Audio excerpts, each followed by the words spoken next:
காலையில மிகச்சிறப்பான உணவு நீராகாரம்.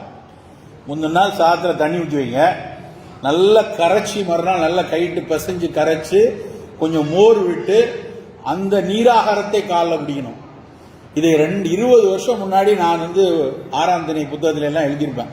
நீராகாரம் எவ்வளவு நல்லது, எவ்வளவு முக்கியமான அதுல ஒரு ப்ரோபயோட்டிக்கா இருக்கு, உடலுக்கு நல்லது செய்யக்கூடிய லாக்டோபாசிலஸ் எவ்வளவு இருக்குன்னு அதை அவ்வளவு எனக்கு ஒன்றும் பெருசா ஞானத்துல இல்லை எனக்கு யாராவது இந்த தமிழ் சினிமாவில் சொன்ன உடனே அப்படின்னு சொல்லி சரஸ்வதி கடாட்சம் பண்ணி அப்படிலாம் வரல. எனக்கு என் ஆசிரியர் சொல்லி கொடுத்தாரு, எனக்கு என் மூத்த சித்தர்கள் எழுதி வச்சிருந்த நான் படிச்சு எனக்கு சொன்னேன், அவ்வளவுதான். நான் சொன்னதை தவிர எனக்கு ஒன்றும் அதுல அறிவு கிடையாது. ஆனால் இன்றைக்கு அதில் நடக்கக்கூடிய ஆய்வுகள் மலைக்க வைக்குது. நீராகாரத்தை ஸ்டான்லி மருத்துவக் கல்லூரி தொடர்ந்து ஆராய்ச்சி பண்ணிட்டு இருக்கான். இப்ப அதை பத்தி இவ்வளவு பெரிய புக்கு போட்டாங்க. எவ்வளவு தூரம் குடலுக்கு நல்லது, இரிட்டபிள் பவல் சிண்ட்ரத்துக்கு நல்லது, இன்ஃபிளமேட்டரி பவல் டிசீஸ்க்கு நல்லது, அல்சரேட்டிவ் கோலைட்டிஸ்க்கு நல்லது, குடல்ல இருக்கக்கூடிய புண்களை ஆக்குவதற்கு நல்லது. இது மட்டும் இல்லைங்க, நம்முடைய எதிர்பார்த்தல் நல்லா இருக்கணும்னா ப்ரோபயோட்டிக் வேணும்னு சொல்லிட்டான். அது மட்டும் இல்ல, நம்ம மென்டல் ஹெல்த், நம்ம மனம் எப்பவும் மகிழ்ச்சியா இருக்கணும், எதுக்கும் நம்ம அசரக்கூடாது, பிரசன்ஸ் ஆஃப் மைண்ட் பிரமாதமா இருக்கணும்னா உன் குடல்ல இருக்க பாக்டீரியா நல்லா இருக்கணும்னு சொல்லிட்டான். அவ்வளவு நல்லது நீராகாரம், அவ்வளவு நல்லது மோர்.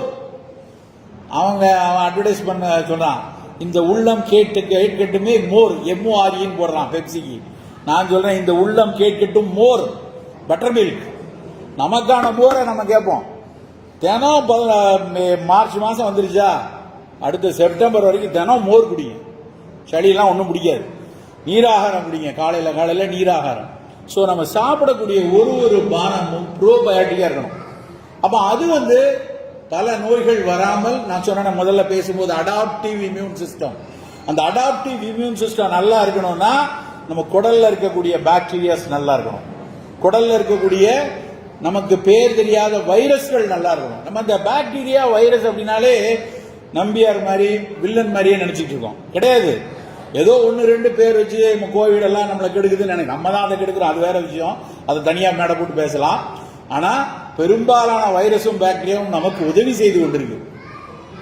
ஒரு விஷயத்தை நல்லா புரிந்து கொள்ளணும், நம்ம உடல் நலமாக இருக்க வேண்டும் என்றால் நம் குடலுக்குள் இருக்கக்கூடிய நுண்ணுயிரிகளை பாதுகாப்பாக வைக்க வேண்டும்.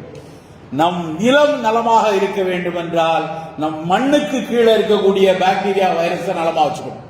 இந்த 2 பாக்டீரியா வைரஸ் நல்லா இருந்தாதான் அங்க மண் நல்லா இருந்தா காய்கறி நல்லா இருக்கும், கீரை நல்லா இருக்கும், விவசாயம் நல்லா இருக்கும், வளம் நலமா இருக்கும்.